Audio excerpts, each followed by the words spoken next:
اور یاد رکھو میرے دوستو، جب ایمان کی برکتیں پھیلتی ہیں تو اس کا حصہ خالی ایمان والوں کو نہیں ملتا، بلکہ ایمان والوں کے لیے تو ہے ہی اور دوسروں کو بھی مل جاتا ہے۔ جیسے آپ نے ایک سایہ دار درخت لگایا ہو اور وہ سایہ دار درخت لگ گیا، اپنی عمر کو پہنچ گیا، اب وہ سایہ ڈالتا ہے، تو اس سایے سے آپ فائدہ اٹھاؤ، آپ کے جانور فائدہ اٹھانے، دوست دشمن جو بھی آوے اسے سایے کی ٹھنڈک ملے گی۔ کوئی قید نہیں ہے کہ جس نے لگایا ہے اسی کا ہے، کہ نہ، سایہ سب کے واسطے۔ ایسے ہی ایمان کے پھیلنے سے اور ایمان کے عمل کے پھیلنے سے جو حالات میں خیر آئے گی، کیونکہ اس کا حصہ سب کو ملے گا، انسانوں کو، جانوروں کو، سب کو۔ جی ہاں، مگر اس کا دار و مدار یہی درخت لگانے والے پر ہے کہ درخت لگاوے پہ سایہ سب کے واسطے، اور درخت کا پھل کہ وہ پھل تو لگانے والے کے لیے ہے اور کسی کا اس میں حق نہیں ہے۔ اگر وہ کسی کو توڑ کے کھلاوے تو ٹھیک ہے، ورنہ کسی کو لینے کا حق نہیں، وہ اسی کا اپنا ہے۔ ایمان کا جو میرے دوستوں نتیجہ آئے گا وہ تو اس کے لیے ہے، لیکن ایمان سے جو برکات پھیلے گی زمین پر، اس کا حصہ انسانوں کو، جانوروں کو، سب کو ملے گا، کیونکہ وہ برکت کے طور پر دیا گیا۔ حق تعالیٰ شانہ برکات دیتے ہیں ایمان کی وجہ سے، اور جب اللہ تعالیٰ برکتیں دے گا تو دنیا آسان بن جائے گی۔ ہاں، اور جب اللہ تعالیٰ برکتیں چھین لے، خالی اسباب دے، تو وہ اسباب بوجھ بن جائیں گے۔ یہ اللہ کی سنتیں ہیں جو ہمیں سمجھنی ہے۔ اللہ اسباب نہیں چھینتے، اسباب رہنے دیں گے کہ رکھو اپنے پاس، لیکن اس کی برکتیں کھینچ لیں گے۔ تو تاجر پر تجارت بوجھ بن گئی، زمیندار پر زمین بوجھ بن گئی، اعلیٰ حاضر قیاس ہے ایسی ہر شکل کہ جب اللہ اس میں سے اپنی برکتیں کھینچ لیں گے ناراض ہو کر کے، تو یہ اسباب کے مالک ہیں اور اس کی وجہ سے ان کی زندگیاں بوجھل اور تنگ ہو رہی ہیں۔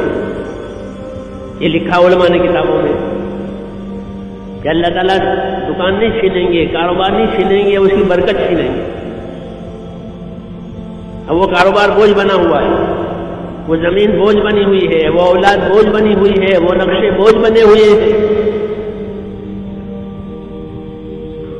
نہ نگل سکے نہ اگل سکے، کیا کریں؟ اور دیں گے خوب لو، اور تعلق نہیں ہے اللہ کا، اور اللہ کو بھی تعلق نہیں ہے، تو اللہ بعض دفعہ بڑھا دیتے ہیں کہ لیتے رہو لیتے رہو۔ یہ اللہ کی ایک سنت عجیب ہے۔ اس لیے میرے دوستو، اللہ تعالیٰ کی سنتیں، اللہ تعالیٰ کی قدرتیں جو اپنے بندوں کے ساتھ ہیں، اس کو سمجھنا اور اس کے مطابق اپنے آپ کو چلانا، یہ ایمانی زندگی ہے جو زمین پر برکات لاتی ہے۔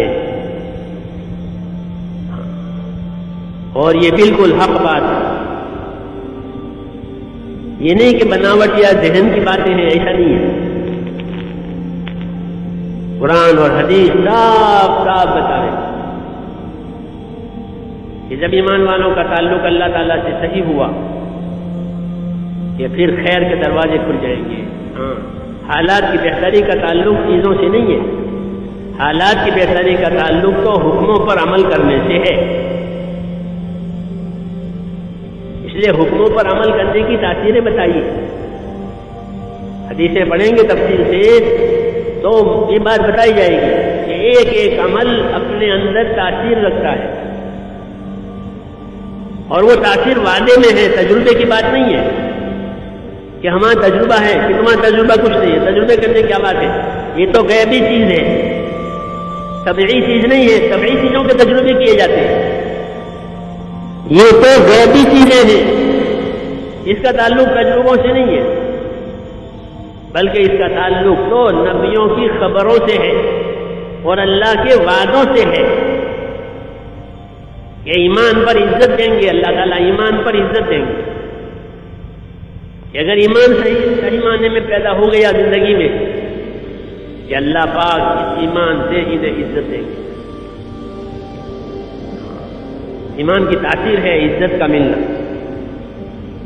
اور ایمان بگڑ گیا کہ پھر ذلت آ گئی۔ عزت کا تعلق چیزوں سے نہیں ہے، عزت کا تعلق عہدوں سے نہیں ہے، مرتبوں سے نہیں ہے، ایمان سے۔ جو لوگ ایمان کی حقیقت کو سمجھے وہ سمجھے کہ عزت کا تعلق فقط ایمان سے ہے، یہ وعدے کی وجہ سے، چیزوں کی وجہ سے عزت نہیں ہوتی، وہ تو عزت کی صورت ہوتی ہے، جب وہ چیز ہٹ جاتی ہے تو عزت بھی ختم ہو جاتی ہے۔ کہ بھائی لوگ پہلے سلام کرتے تھے، کیوں کہ وہ فلاں مرتبہ پر تھے، اب کیا اب نہیں ہے، اب کچھ نہیں، تو وہ تھی نہیں سرے سے، وہ خیالی بات ہے۔ عزت کا تعلق ایمان سے ہے۔ اللہ نے بتایا کہ جب ایمان قائم ہوا تو پھر ہم عزت دیں گے۔ اور عزت کا کیا مطلب ہے؟ لوگ سلام کریں گے کہ نہ، یہ مطلب نہیں ہے، یہ مطلب نہیں ہے کہ لوگ ہم کو سلام کریں، ہم لوگوں کو سلام کریں گے، کیونکہ ہمارے یہاں سلام سنت ہے۔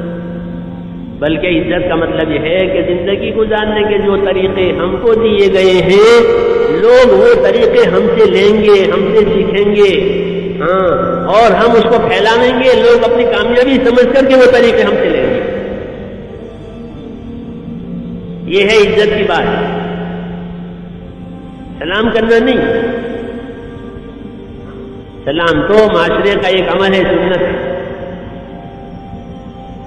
وہ تو ہر حال میں ہو، چھوٹا بڑے کو سنت سلام کرے، اور گزرتا ہوا بیٹھے کو سنت سلام کرے، اور سوار جو ہے وہ پیادے کو سلام کرے، بغیر تو طریقے بتائیں۔ لیکن عزت کا اصل مفہوم میرے دوستوں یہ ہے کہ جب ایمان والا اپنے ایمان کے ذریعے سے عزت پائے گا تو جو ایمانی زندگی وہ دنیا میں گزار رہا ہے اور پھیلا رہا ہے، لوگ اسے اپنی کامیابی سمجھ کر لے لیں گے اور اپنی غلط زندگیوں کو چھوڑ لیں گے۔ یہ ہے عزت۔ یہ جو باطل تھا وہ اس کے حق کی وجہ سے ختم ہوا، اور اس وجہ سے نہیں کہ زبردستی ہوئی، بلکہ لوگوں نے اپنے غلط کو، اپنے باطل کو جو ہے کامیابی سمجھ کر کے چھوڑ دیا کہ اس میں کامیابی نہیں ہے، حق بات میں کامیابی۔ اس کا نام عزت ہے۔ اور ذلت یہ نہیں کہ آدمی غریب ہو گیا، اس کے کپڑے پرانے ہیں، اس کا مکان چھوٹا ہے، یہ ذلت نہیں ہے۔ ذلت یہ ہے کہ باطل کے غلط طریقے ہمیں اپنانے پڑیں گے، ہمیں چلنا پڑے گا اس پر۔ جو کچھ سنا گیا اللہ اس پر عمل کرنے والا اور آگے لوگوں تک پہنچانے والا بنائے۔ مزید اصلاحی بیانات کے لیے ہمارا یوٹیوب چینل ایمان و یقین کو سبسکرائب کریں۔ جزاک اللہ۔